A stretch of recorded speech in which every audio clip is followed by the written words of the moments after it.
Bapak Ibu saudara-saudara sekalian, Shalom. Mungkin Anda pernah mendengar kata atau istilah genealogy. Genealogy itu adalah salah satu bidang ilmu yang mempelajari tentang asal-usul seseorang atau silsilah atau keturunan, daftar keturunan seseorang. Nah, Bapak Ibu Saudara-saudaraku, pelajaran atau studi tentang silsilah dan keturunan itu sangat penting, karena yang pertama hal itu akan membantu bagi seseorang untuk mengerti dari mana dia sesungguhnya berasal. Yang kedua, dia bisa melakukan record atau identifikasi terhadap apa saja yang dialami oleh nenek moyangnya, dan apa yang dihadapi mereka, apa yang dilakukan oleh mereka.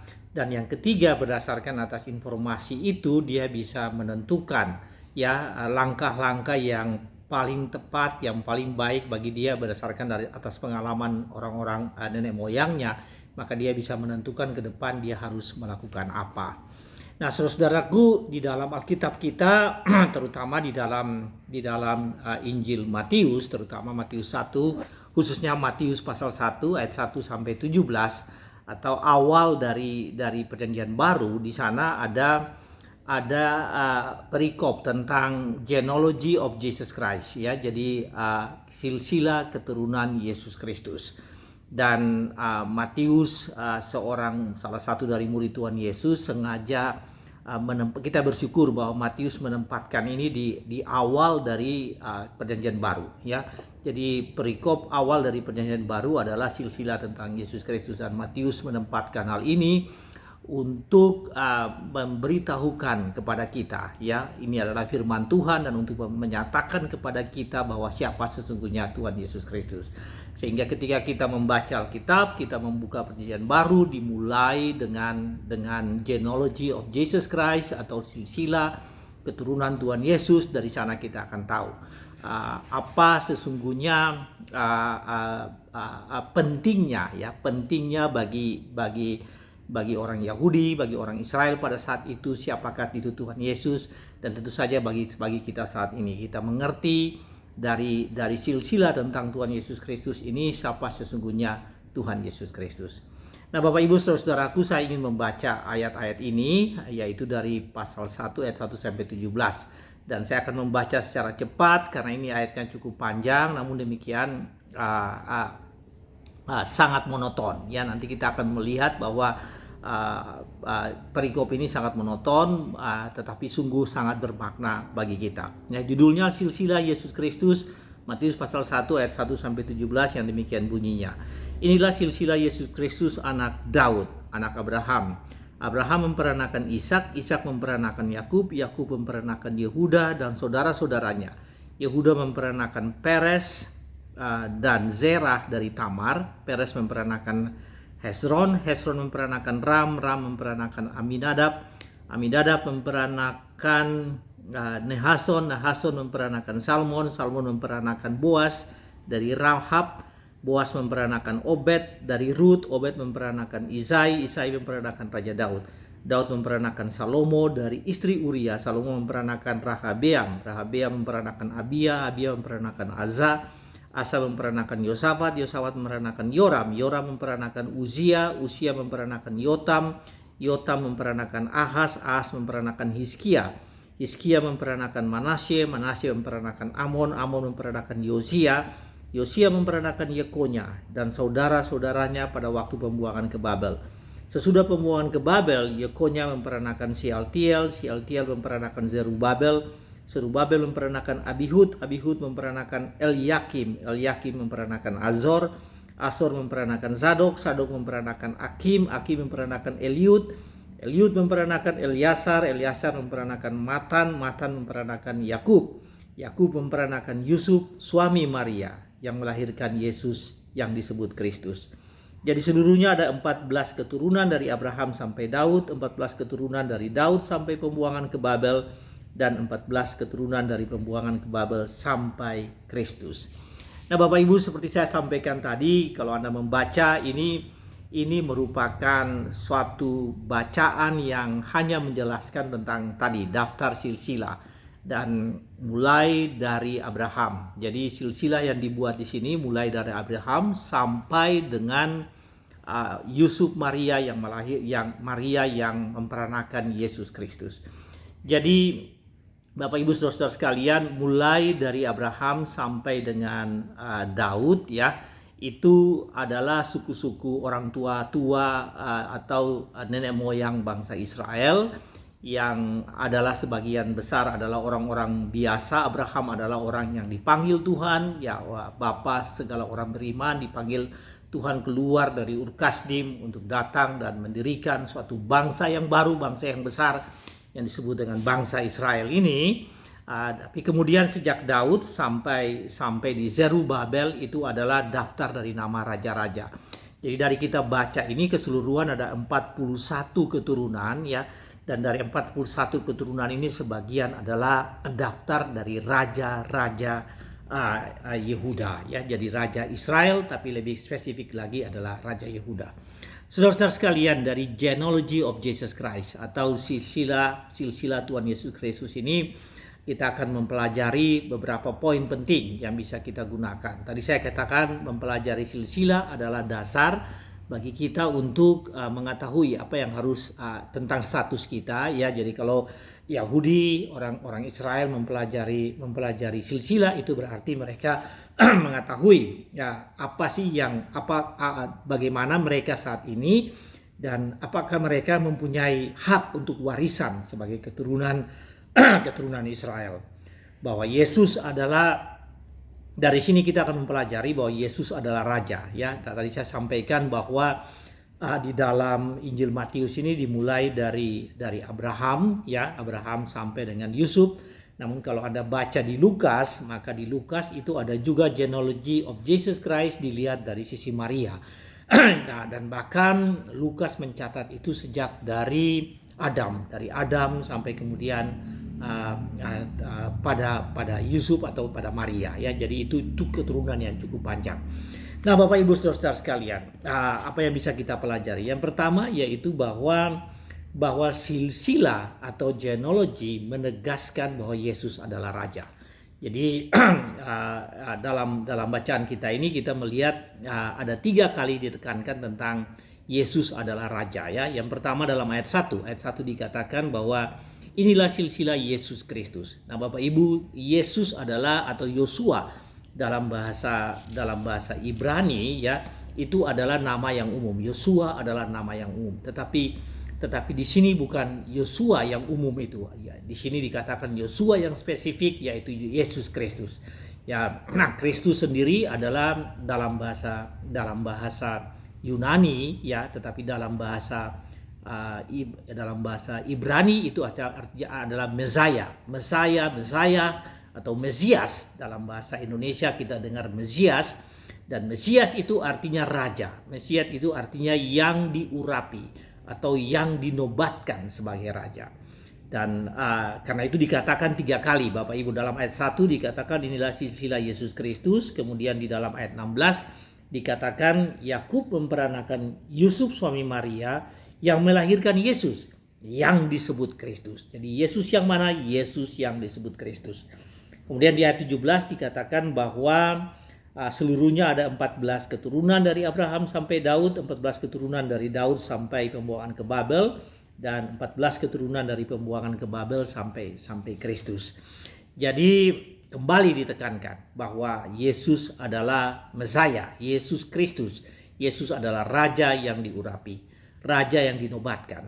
Nah, Bapak Ibu Saudara-saudaraku, ini adalah merupakan penekanan tentang siapakah Yesus, bahwa Yesus adalah keturunan raja yang besar. Tentu saja adalah Raja Daud, kemudian Salomo dan seterusnya. Tetapi juga kalau Anda trace ke belakang ya, jadi tracing ke belakang, maka itu dari Abraham, dan Abraham adalah raja pada zamannya ya. Abraham yang keluar dari Ur Kasdim dan kemudian dipanggil Tuhan, diutus Tuhan untuk tinggalkan Ur Kasdim atau Mesopotamia, menjadi bangsa yang besar, kemudian bangsa yang dipilih, kemudian bangsa yang diberkati. Dan setiap orang yang menerima, yang hidup bersama dengan Abraham adalah diberkati, dan mereka yang adalah keturunan Abraham adalah keturunan yang besar, menjadi bangsa besar, adalah bangsa-bangsa yang diberkati. Saudara-saudara sekalian, apa pelajaran bagi kita? Pelajaran bagi kita yaitu bahwa Yesus adalah raja, ya, dan bukan saja dalam perikop-perikop ini yang kita baca yang menekankan bahwa Yesus Kristus atau Yesus adalah raja, Yesus adalah yang diangkat, diberkati, ya, diberkati, dinobatkan sebagai raja. Tetapi jauh hari dalam perjanjian lama pun sudah ditekankan bahwa Yesus adalah raja. Dalam kitab Mika dikatakan bahwa akan raja itu akan lahir di Bethlehem. Dia akan memerintah Israel dan permulaannya sudah ada sejak dahulu kala. Jadi Mika ingin mengatakan bahwa raja yang lahir di Bethlehem di Israel itu permulaannya sudah ada sejak dahulu kala. Kemudian dalam Yesaya juga dikatakan bahwa seorang anak dilahirkan oleh kita untuk kita, seorang putra telah diberikan oleh kita untuk kita, dan kemudian lambang pemerintahan ada di atas bahunya. Jadi pemerintahan atau otoritas, kuasa ada di atas bahunya, dan itu melambangkan bahwa dia adalah raja. Saudara-saudara sekalian, di dalam Injil Matius ada berkali-kali dikatakan bahwa Yesus itu adalah son of David, ya, Yesus adalah anak Daud. Ketika Yesus berada di daerah Galilea, ya, di arah Galilea, dan Yesus dalam perjalanan ke Nazaret, kemudian dua orang buta yang berada di pinggir jalan, mereka tahu ketika Yesus lewat, lalu mereka katakan, Yesus anak Daud, kasihanilah kami. Jadi orang buta yang berseru dan mengatakan dan mengakui bahwa Yesus adalah anak Daud. Saudara, satu kejadian juga yaitu Yesus ketika Tuhan Yesus mengusir seorang yang kerasukan setan dan dia bisu. Kemudian dalam Matius 12 ayat 23 mengatakan orang banyak melihat itu, bagaimana seorang yang kerasukan setan dan bisu diusir setannya dari dia. Kemudian orang banyak mengatakan bahwa dia adalah Yesus adalah anak Daud. Dalam Matius 21 juga dikatakan bahwa ketika Yesus masuk ke Yerusalem, ya, ini pada hari raya menjelang Paskah, dan ketika Yesus akan dihukum, dibunuh, ya, diadili pada saat itu, orang banyak berseru Hosana, Hosana bagi dia, bagi raja anak Daud, ya. Jadi mereka menyampaikan itu, mereka mengakui bahwa Yesus adalah anak Daud. Terakhir di dalam Matius 22 ayat 42 dikatakan orang-orang Farisi pun mengakui bahwa Yesus adalah anak Daud atau anak dari Raja Daud. Yesus adalah keturunan raja dan Yesus adalah anak Daud. Bapak Ibu saudara-saudara sekalian, apa ini bagi kita? Artinya bagi kita yaitu bahwa anak Daud bukan saja satu physical genealogy, ya, genealogy secara fisik, bukan hanya itu, tetapi dia adalah, anak Daud itu adalah satu title atau satu atribut mesianik, ya, satu messianic title, yang berarti bahwa Yesus adalah Kristus dan Kristus adalah yang dinobatkan sebagai raja, dan dia adalah Mesaya, ya, dia adalah Mesaya atau adalah penyelamat dari dunia ini. Bapak Ibu saudara sekalian, Matius, ya, orang buta, orang yang kerasukan setan, bahkan sampai pada tahap orang Farisi pun mereka pahami betul bahwa Yesus adalah seorang raja. Dia adalah raja, dia adalah keturunan Daud, dan dia adalah raja yang datang ke dunia ini, ya, datang ke dunia ini memiliki otoritas dan kuasa untuk menyelamatkan setiap orang. Nah, Anda harus mengakui ini juga, bahwa Yesus yang lahir dan diperingati pada masa raya ini, pada zaman sekarang ini, adalah Yesus yang raja, Yesus Kristus, dia adalah raja. Dan Anda harus seperti Matius, seperti banyak orang pada zaman awalnya, pada zaman perjanjian baru, awal-awal perjanjian baru dulu mengakui bahwa Yesus adalah raja, maka Anda juga harus mengakui bahwa Yesus adalah raja. Ini satu pelajaran yang penting. Yesus yang mana? Yesus yang dinobatkan sebagai raja dan datang ke dunia ini untuk menyelamatkan setiap orang yang percaya. Nah, hal yang kedua saudara sekalian, kalau yang pertama tadi, silsilah yang pertama menegaskan bahwa Yesus adalah raja, Maka yang kedua ini silsilah menunjukkan Yesus adalah bagian dari sejarah. Jadi pertama Yesus adalah raja yang menyelamatkan, yang kedua Yesus menunjukkan silsilah menunjukkan bahwa Yesus adalah bagian dari sejarah. Saudara, saya tadi sebutkan bahwa silsilah yang ditulis oleh Matius ini dimulai dari Abraham, dan saudara perlu tahu dari sejaman Abraham sampai Yesus dilahirkan, yaitu pada zaman Yusuf dan Maria, itu kira-kira jauhnya jarak itu kira-kira rentang waktu itu kira-kira 1000 tahun. Jadi 1000 tahun sejak Abraham sampai kemudian Yesus, kira-kira 1000 tahun sampai Yesus lahir.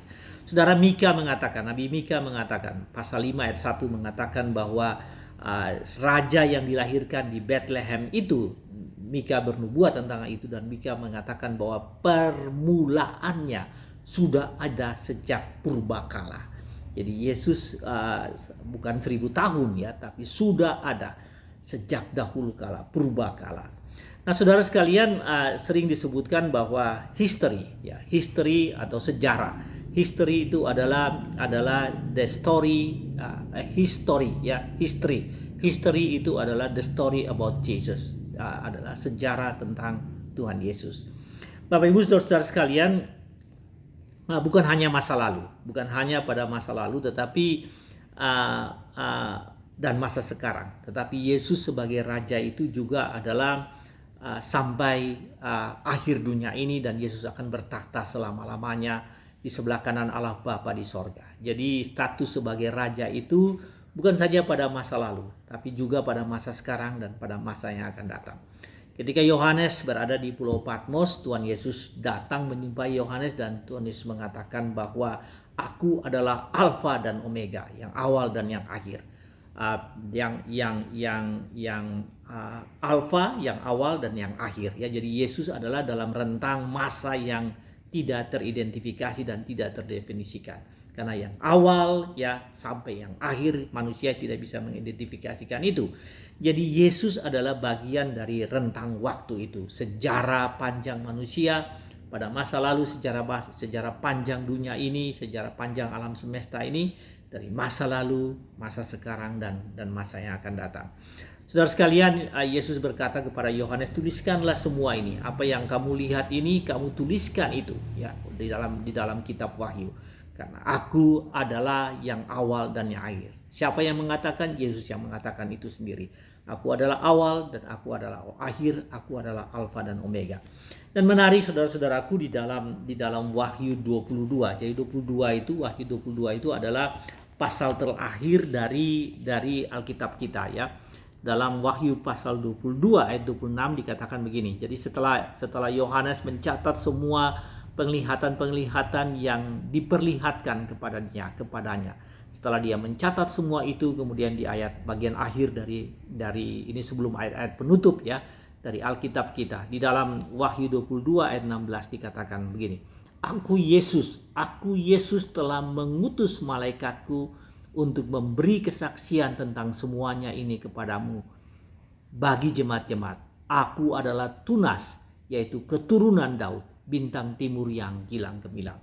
Saudara, Yesus menekankan kembali bahwa Dia adalah keturunan Daud, dan bahwa Dialah yang menyatakan kepada Yohanes Pembaptis untuk semuanya ini.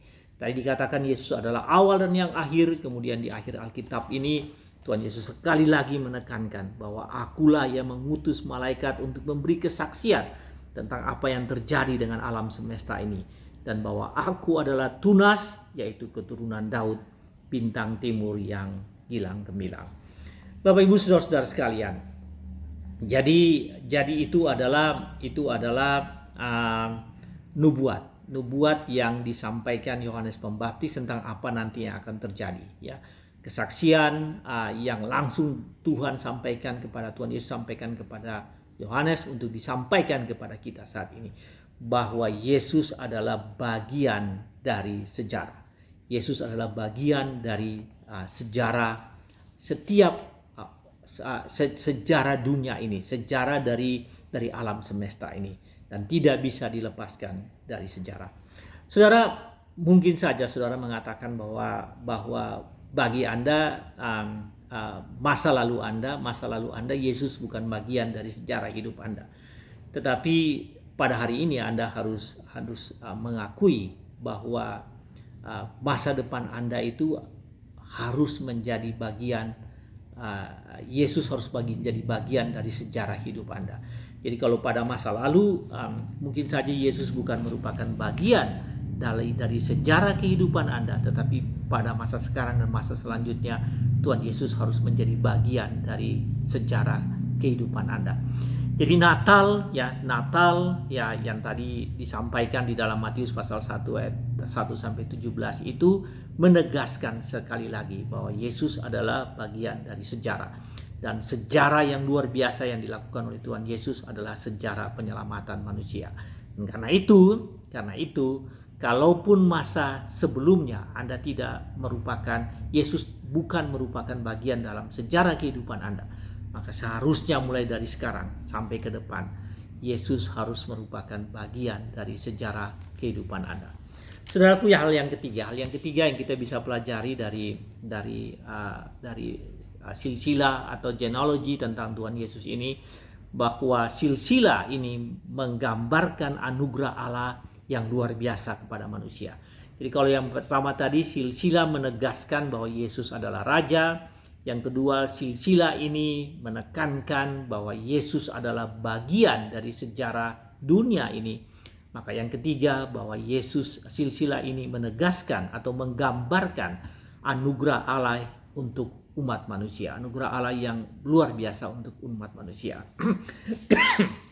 Bapak Ibu, saya ingin kita melihat ayat-ayat ini lagi, dan dari ayat-ayat yang saya akan jelaskan ini kita bisa melihat bagaimana dimensi dari kebesaran anugerah Allah itu.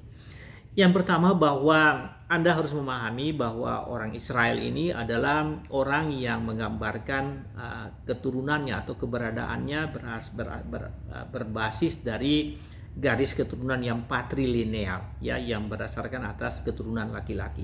Tetapi dalam sejarah ini yang kita baca ini ada 5 kali, ada 5 orang, 5 generasi yang merupakan dijelaskan tentang perempuan, ya. Jadi tidak hanya dijelaskan tentang laki-laki tapi juga tentang perempuan.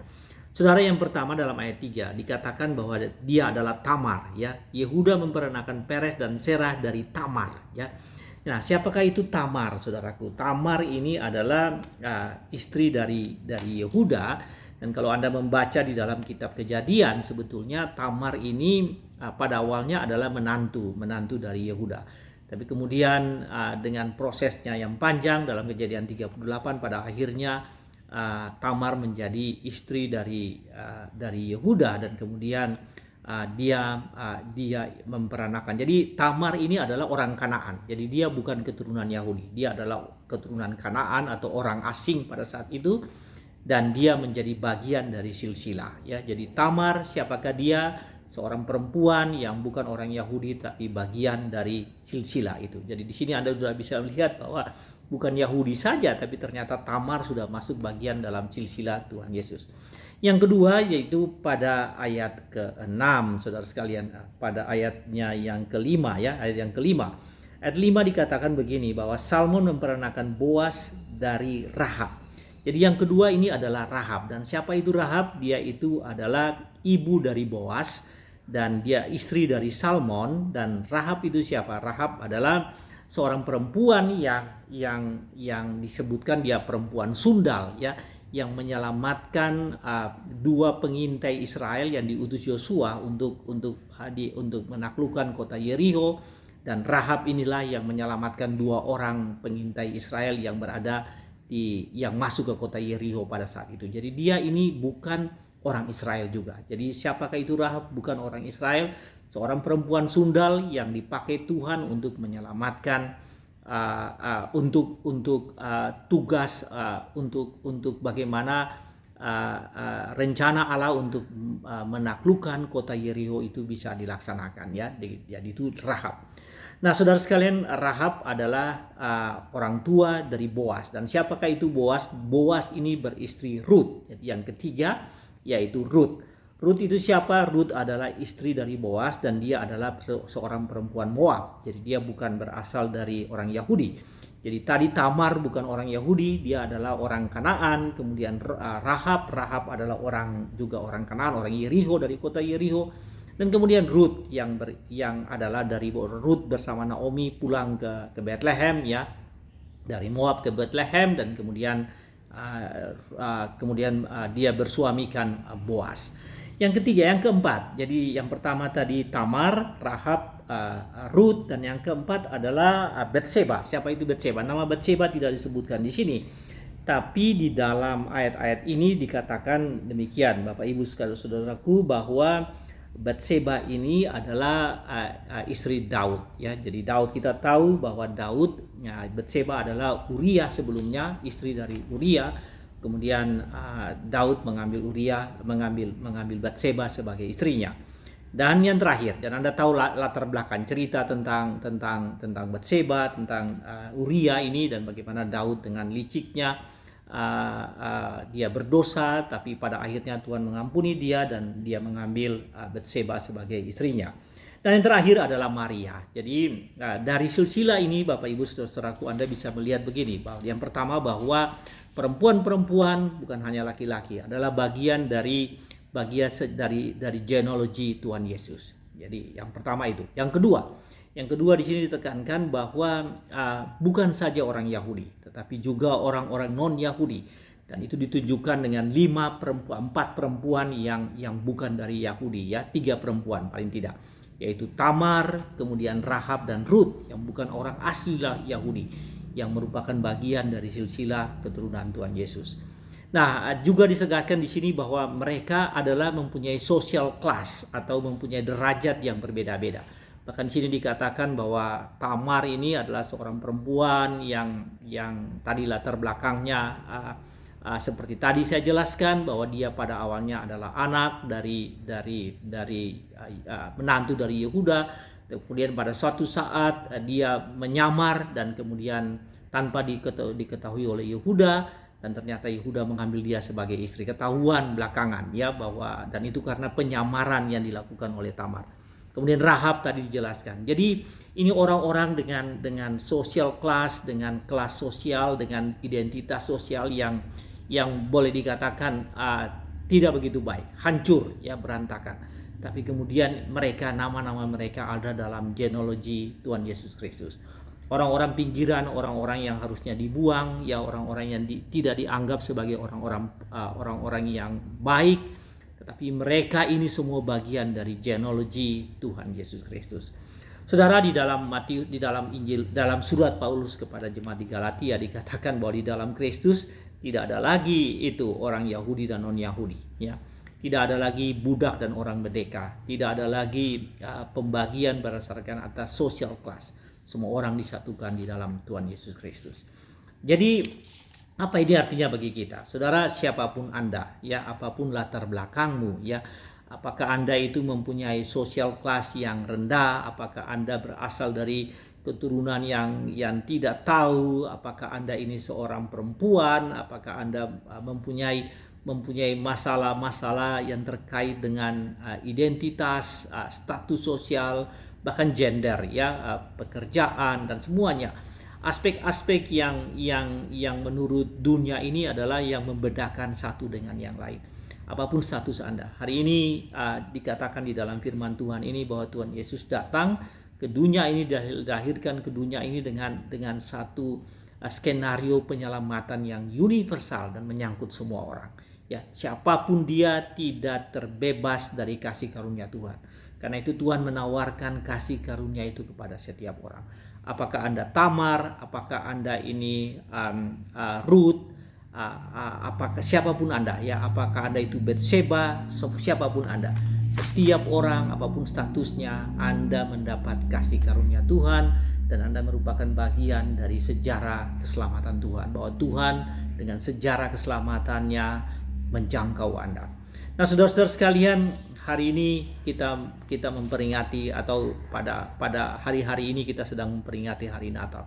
Dan salah satu hal yang penting dari hari Natal yaitu keselamatan yang universal yang ditawarkan oleh Allah, tetapi respons dari setiap orang yang bersifat individual. Jadi keselamatan itu ditawarkan kepada kita oleh Dia yang adalah Raja, Yesus Kristus yang adalah Tuhan dan Raja kita, yang bukan saja Raja pada zaman ini, pada zaman lalu, pada zaman sekarang, tapi Raja pada zaman yang akan datang. Dia adalah bagian dari sejarah. Kalaupun sejarah masa lalu Anda tidak menempatkan Yesus sebagai milestone dalam kehidupan Anda, sebagai tonggak yang penting, sebagai tempat yang penting di dalam kehidupan Anda, maka mulai dari saat ini ke depan Anda harus menempatkan Yesus sebagai bagian dalam sejarah kehidupan Anda, karena Dialah yang mengatur hidup Anda, Dia yang mengatur masa depan Anda, Dialah yang menjamin kehidupan Anda yang abadi, keselamatan yang tidak akan berakhir, yang disebut dengan keselamatan yang selama-lamanya.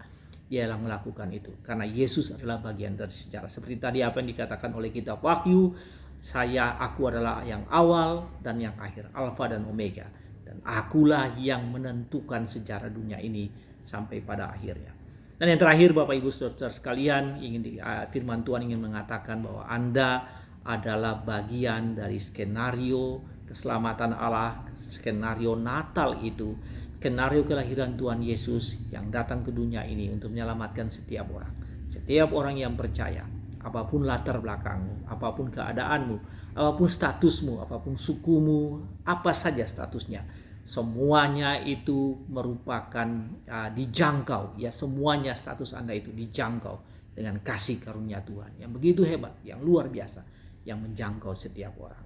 Saudara sekalian, itu adalah pesan pada kita pada hari ini, dan marilah kita menyambut hari Natal ini dengan kembali menyerahkan hidup kita kepada Tuhan Yesus Kristus, mengaku bahwa Dia datang ke dunia ini untuk membebaskan umat manusia, dan Anda atau saya adalah bagian dari rencana keselamatan yang sudah Tuhan lakukan.